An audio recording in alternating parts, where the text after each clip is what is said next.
तर मित्रांनो, घरोघरी मातीच्या चुली या मालिकेचे नवनवीन लेटेस्ट एपिसोड पाहण्यासाठी पुढे चॅनलला सबस्क्राईब करा। आणि या मालिकेच्या नवीन भागामध्ये आपल्याला असं पाहायला मिळणार आहे की इकडे ती ऐश्वर्या त्या गुंडांना कॉल करून सांगत असते, त्यांना धमकावत असते, तुम्ही लवकरात लवकर ती म्हातारी कुठे आहे तिचा शोध घ्या, काहीही झालं तरीही ती इथपर्यंत पोहोचायला नको, ती असं त्यांना सांगत असते। आणि त्यानंतर तेवढ्यातच तिथे सौमित्रा येते। त्यावर ती म्हणते, काय ग तू आत्ता डचकलीस का आणि तू कोणाशी फोनवर बोलत होतीस? त्यावर ती ऐश्वर्या सांगते, नाही कोणाशी नाही, मी आपलं तुम्ही अचानक इथे आला त्यामुळे डचकले। त्यावर त्या म्हणतात, ते सर्व ठीक आहे पण मग तुला एवढा घाम का आलेला आहे? त्यावर ती म्हणते, माहीत नाही। त्यानंतर त्या म्हणतात, ठीक आहे पण आता तू आत्ता फोनवर कोणाशी बोलत होतीस आणि कोण इथे पोहोचायला नको? त्यावर ती म्हणते, काही नाही आई, मी तर माझ्या मॉमशी फोनवर बोलत होते, तिला म्हणत होते, ती विचारत होती गणपतीसाठी मी तुमच्याकडे येऊ का? तर मी तिला स्पष्टपणे नाही म्हणून सांगितलं। त्यावर त्या म्हणतात, अगं ऐश्वर्या तू असं काय करतेस? हे तर सणासुदीचे दिवस आहेत आणि सणासुदीच्या दिवसांमध्ये त्या देखील तिकडे एकट्याच असतील, मग येऊ द्यायचं ना त्यांना। आणि असंही मी त्यांना कॉल करून आपल्याकडे गणपतीसाठी बोलवणारच होते। त्यावर ती ऐश्वर्या म्हणते, नाही नको आई, मला माहीत आहे माझ्या डॅडनी आपल्या घराला फारच त्रास दिला आहे, त्यामुळे माझं मन नाही आहे माझ्या आईला इथे बोलवण्याचं। त्यावर ती म्हणते, ऐश्वर्या असं काय करतेस? त्यावर ती म्हणते, ठीक आहे तुला जसं पटतंय तसं कर तुझ्या मनाने। त्यावर ती म्हणते, चल आता आपण गणपती आणायला जात आहोत आणि त्याच्यासाठी बोलवण्यासाठीच मी इथे आले होते। त्यावर ती म्हणते, आई माझं मन नाही आहे। त्यावर ती म्हणते, तुला तर गणपतीसाठी यावंच लागेल। त्यानंतर ती त्या ऐश्वर्याला घेऊन खाली गणपती आणण्यासाठी जातात। आणि त्यानंतर इकडे ऋषिकेश, जानकी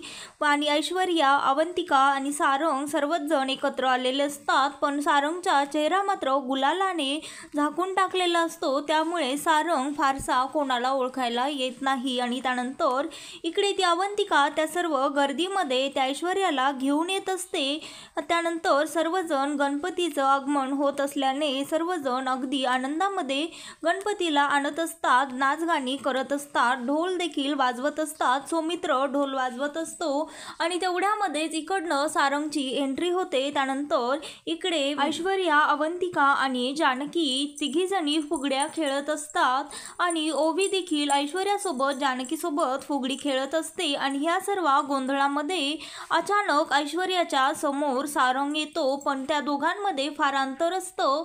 त्यानंतर ती सारंगला असं अचानक तिच्या समोर पाहून फारच घाबरते। त्यानंतर इकडे सर्वजणांना ती सांगण्याचा प्रयत्न करते, पण सर्वजण आपापल्या दंग्यामध्ये बिझी असतात। ते गणपतीचं येण्याच्या आगमनाने फारच खुश असतात, डान्स करत असतात आणि सर्वजण आपापल्या ढोल वाजवण्यामध्ये, डान्स करण्यामध्ये फारच बिझी असतात।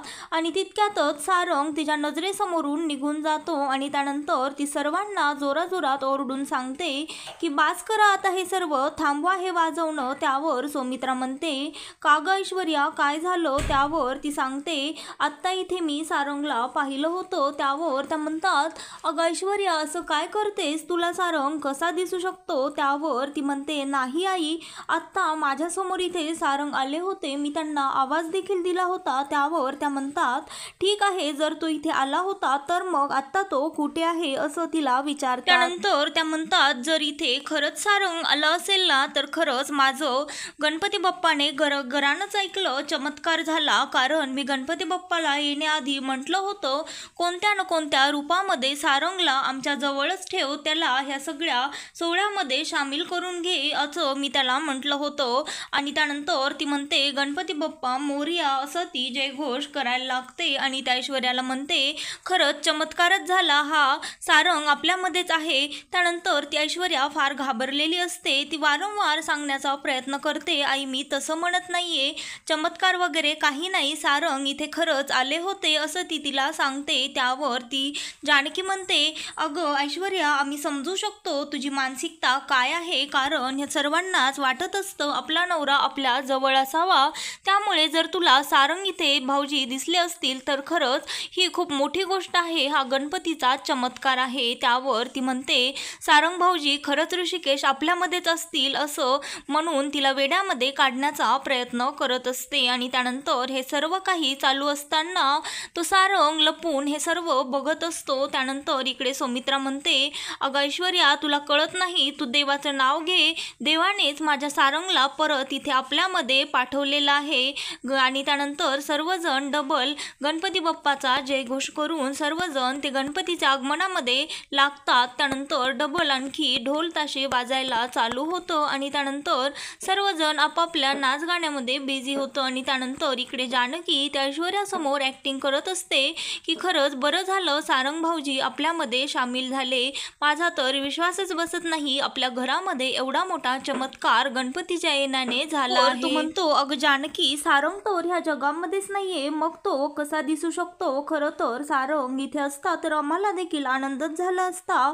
त्यावर ती म्हणते अहो तुम्ही असं काय म्हणत आहात, जर तिचा नवरा तिला दिसला आहे तर तुम्ही का नाही म्हणत आहात? आणि हा तर चमत्कारच झाला आहे, कारण अशा मंगल प्रसंगी सर्वांनाच वाटत असतं आपला नवरा आपल्या जवळ असावा. तुम्ही तिची मानसिक परिस्थिती तरी समजून घ्या, तुम्ही उगाचच असं काही म्हणू नका, हा एक मोठा गणपतीचा चमत्कार आहे असं ती त्यांना सांगत असते. त्यानंतर पुन्हा एकदा सर्वजण गणपतीचं आगमनाकरता त्या गाडीजवळ जातात आणि गणपती घराकडे आणत असतात. तेवढ्यातच तिथे लताबाई त्या जानकीच्या घराजवळ येते आणि त्यानंतर इकडे गुलबाला ते त्यांचे वडील सांगत असतात इथे अगदी सुंदर अशी रांगोळी काढ, सर्वजणांनी ती पाहतच राहिली पाहिजे. त्यानंतर इकडे ती लताबाई त्यांना नानासाहेबांना बघते आणि त्यानंतर ती गेटमधनं घरामध्ये जातच असते. तेवढ्यातच तिथे ते गुंड येतात आणि त्यानंतर तिने नानासाहेबांना आवाज देण्याआधीच तिला मागच्या मागेच किडनॅप करतात.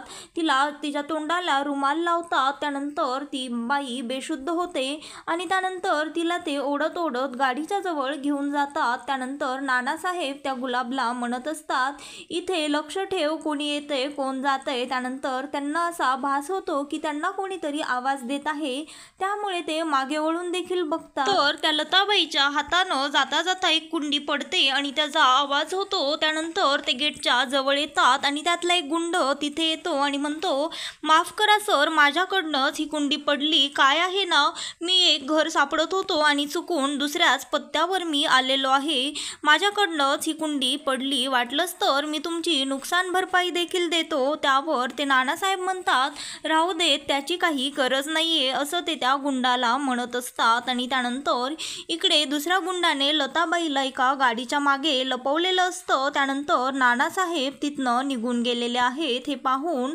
तो गुंड त्या गाडीमध्ये त्या लताला टाकतो आणि स्वतः देखील त्यामध्ये बसतो. त्यानंतर तिच्या तोंडावर बेशुद्धीचं औषध लावतो, तिला बेशुद्ध करतो आणि त्यानंतर गुंड त्या लताबाईला घेऊन जात असतात गाडीमध्ये. आणि इकडे सर्वजण गणपतीचं आगमन घराकडे करत असतात आणि त्यानंतर सर्वजण गुलाल उधळत असतात, आनंदामध्ये अगदी मग्न असतात. त्यानंतर तिकडे ती अवंतिकाचं लक्ष मात्र त्या ऐश्वर्याकडेच असतं, कारण ती ऐश्वर्या फारच घाबरलेली असते आणि तिला असं वाटत असतं की सारंग आणखीनही इथे आहे, की तिला सारंगचा भास झाला आहे. या गोंधळामध्येच ती ऐश्वर्या असते आणि तिच्या सर्व हालचालीवर अवंतिका लक्ष देखील ठेवत असते. त्यानंतर इकडे ती गाडी त्यांच्या गेटकडे जाते, कारण तिला गेटमधनं बाहेर पडायचं असतं आणि त्यानंतर त्या गाडीमध्ये लताबाईला त्या गुंडांनी किडनॅप केलेलं असतं. त्यावर ती जानकी गाडी आलेली आहे हे पाहून त्या गाडीच्या जवळ जाते. त्यावर ते गुंड म्हणतो आतमध्ये पेशंट आहे आणि त्यानंतर हे ऐकून ती जानकी सर्वांना बाजूला करते, त्या ढोल वाजवणाऱ्या लोकांना आणि समोर नाच गाणे करत असलेल्या माणसांना साईडला व्हायला सांगते आणि म्हणते या गाडीला आधी जाऊ द्या. त्यानंतर इकडे ऐश्वर्याने मात्र ते गुंड लताबाईंना घेऊन जात आहेत हे पाहिलेलं असतं आणि ज्यावेळेस ती गाडी त्या गेटमधनं सुखरूपपणे बाहेर पडते त्यावेळेस ऐश्वर्याच्या जीवात जीव येतो आणि त्यानंतर ती जानकी सर्वांना शांत व्हायला सांगत असते, पण कोणीही सर्वजण आपापल्या नाच गाण्यामध्येच दंग झालेले असतात आणि ती गाडी त्या गेटमधनं बाहेर देखील पडते. त्यानंतर ती बाई ज्यावेळेस त्या गाडीमध्ये डोकावून पाहते जानकी, त्यावेळेस मात्र ते दोघंही गुंड त्या लताबाईच्या तोंडावर पूर्णपणे कपडा दरवाजा झाकून टाकतात आणि त्यामुळे त्या जानकीला ओळखायला येत नाही की आतमध्ये तिची आईच आहे. आणि त्यानंतर गाडी तिथनं निघून गेल्याच्या नंतर त्या एवढ्या सर्व गोंधळामध्ये जानकीच्या मनामध्ये तिची आई जवळ असल्याचा भास होतो. तिला तशी फिलिंग येत असते. त्यानंतर ती देवाला म्हणते, देवा मला असं का वाटत आहे की माझी आई इथेच कुठेतरी आहे, असं ती स्वतःच्या मनाशीच म्हणत असते. त्यानंतर इकडे गणपतीचं आगमन घरी होतं. घरी गणपतीला ते स्थापन करतात. त्यानंतर गुरुजी देखील गणपतीची विधिवत पूजा करतात. जानकी ऋषिकेशच्या हाताने त्या गणपतीची पूजा होते. आणि त्यानंतर ही सर्व पूजा चालू असताना इकडे सारंग मात्र ती पूजा व्हिडिओ कॉलवर पाहत असतो आणि सौमित्र त्याला व्हिडिओ कॉल चालू करून तो मोबाईल स्वतःच्या हातामध्ये धरून घरामध्ये चालू असलेला सर्व गणपतीचा सोहळा ते त्याला दाखवत असतो. त्यानंतर त्या ऐश्वर्याची नजर सौमित्रवर जाते आणि ती म्हणते, हा केव्हापासनं मी पाहत आहे, हा हातामध्ये असा मोबाईल धरून का बसलेला आहे, ह्याने कोणाला व्हिडिओ कॉल तर केला नसेल ना, असा विचार तिच्या मनामध्ये येतो. आणि त्यानंतर ती त्या सौमित्रजवळ येत असते. तेवढ्यातच तिला ती अवंतिका अडवते आणि म्हणते, तू इथे काय करत आहेस, तू माझ्या नवऱ्याजवळ का येत आहेस. त्यावर ती म्हणते, मी तुझ्या नवऱ्याच्या जवळ येत नाहीये, तर मी बघत आहे तो मोबाईल असा हातामध्ये धरून काय करत आहे. त्यावर ती म्हणते, तो काहीही करू, तुला काय प्रॉब्लेम आहे. त्यावर ती म्हणते, नाही मला काहीच प्रॉब्लेम नाहीये. त्यावर सौमित्र त्या अवंतिकाला म्हणतो, काही नाही ग, तिला सांग मी तर फक्त व्हिडिओ शूटिंग करत आहे. त्यानंतर ती म्हणते, मला काहीच प्रॉब्लेम नाहीये, मला काय प्रॉब्लेम असणार. अवंतिका तिला सांगते, खरं तर तुला जरी प्रॉब्लेम असला तरी देखील आम्हाला काहीच फरक पडत नाही. त्यानंतर ती ऐश्वर्या तिथनं निघून जाते आणि इकडे घरामध्ये गणपतीची आरती चालू होते. गणपतीची आरती पूर्ण झाल्यानंतर इकडे ऋषिकेश आणि जानकी सारंगसाठी गणपतीचा प्रसाद मोदक घेऊन जातात. त्यावर तो मोदक खाऊन तो म्हणतो, वहिनी खरंच तुझ्या हातच्या मोदकाला काही तोड नाही, केवढा चांगले प्रसाद तू केलेला आहेस. जर मी आत्ता घरामध्ये असतो ना, तर मी सगळ्या मोदकाच्या प्लेट संपवून टाकल्या असत्या, असं तो त्या जानकीला आणि ऋषिकेशला सांगत असतो. त्यावर ती जानकी म्हणते, बिलकुल नाही सारंग भाऊजी, असं एवढं गोड खाणं बिलकुलही चांगलं नाही, असं त्याला सांगते. त्यानंतर तो म्हणतो, वहिनी खरं सांगू का, ऐश्वर्या कसली घाबरली होती, तू तिचा चेहरा पाहिलास ना, खरं तर तिचा चेहरा अगदी पाहण्यासारखा झाला होता. त्यावर तो ऋषिकेश त्याला म्हणतो, आता तू वारंवार तिला दिसायचं आणि तिला एवढं प्रेशराईज करायचं, तिच्या मनामध्ये एवढी भीती उत्पन्न करायची की जेणेकरून तिने स्वतःने सर्व प्रॉपर्टीचे पेपर्स आपल्या हातामध्ये आणून दिले पाहिजेत, असं तो त्या सारंगला सांगत असतो. काय चेहरा उतरला होता म्हणून सांगतो तुला, आता ती 2 दिवस त्याच ट्रोमामध्ये राहील की मी सारंगला खरंच पाहिलं आहे की तो माझा भास होता आणि सर्वांना सांगत सुटेन की सारंगला मी पाहिलं म्हणून, पण तिच्यावर कोणीही विश्वास ठेवणार नाही. तर ऋषिकेश त्या सारंगला म्हणतो, आज संध्याकाळी आपल्या घरी भजन आहे आणि त्या भजनाला तुला यायचं आहे टाळ वाजवण्यासाठी. त्यावर ती जानकी सांगते, हो खरंच आहे ऋषिकेश तुमचं, सारंग भाऊजी असल्याशिवाय भजन कसं पूर्ण होईल, तुमच्याशिवाय भजनामध्ये टाळ कोण वाजवेन. तर तो म्हणतो, मी नुसता टाळ वाजवायला येणार नाही, तर त्या ऐश्वर्याच्या तोंडावर 12 देखील मी वाजवणार आहे, असं तो त्या दोघांना सांगतो. त्यानंतर ते सर्वजण हसायला लागतात आणि एकमेकांना मोदक भरवतात. आणि इकडे ती ऐश्वर्या मात्र त्या लताबाईला त्या गुंडांनी सापडला आहे की नाही ह्या चिंतेमध्ये असते.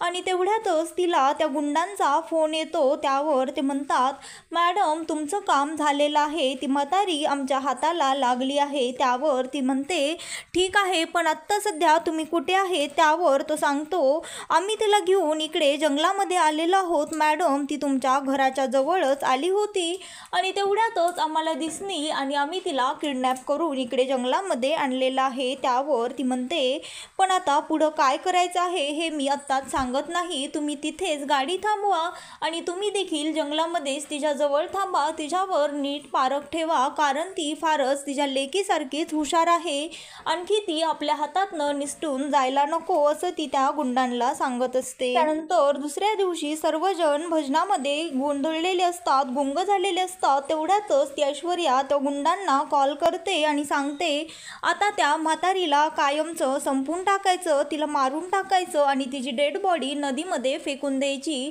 कारण उद्या सकाळी सकाळी उजडण्याच्या आत ती डेड बॉडी पोलिसांना सापडली पाहिजे असं ती त्या गुंडांना सांगते. त्यावर ते म्हणतात ठीक आहे मॅडम, असंच होईल. आणि त्यानंतर तिच्या सांगण्यावरनं ते गुंड त्या लताबाईंवर गोळी झाडणारच असतात, चाकूने तिच्यावर वार करणारच असतात. तेवढ्यामध्ये कोणीतरी एक माणूस मास्क लावून येतो आणि त्यानंतर जो गुंड तिच्यावर वार करणार असतो त्याच्यावर गोळी झाडतो. पण तो माणूस कोण असतो हे तर आपल्याला उद्याच्या भागामध्येच पाहायला मिळणार आहे. आता या मालिकेमध्ये नवीन काय ट्विस्ट येणार आहे हे पाहण्यासाठी आता चॅनलला लाईक, शेअर आणि सबस्क्राईब मात्र नक्की करा. व्हिडिओ आवडला असल्यास कमेंट देखील करा.